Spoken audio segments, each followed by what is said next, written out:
The largest protest against the Vietnam War in the 1960s took place between October 21st and 22nd. It was called the March on the Pentagon. Of demonstrators opposed to the Vietnam War assembled in the nation's capital for a mass protest. For the most part orderly, minor scuffles did occur between the demonstrators and hecklers. A 3-hour parade takes the demonstrators across the Potomac on their way to the Pentagon.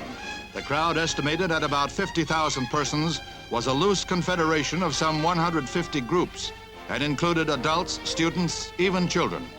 It is at the Pentagon where the first test of strength comes. Military police contain the crowd, but clashes soon break out. Federal marshals arrest several who attempt to break through the protective line. Reinforcing the marshals, a second wave of MPs with fixed bayonets in scabbards move into position.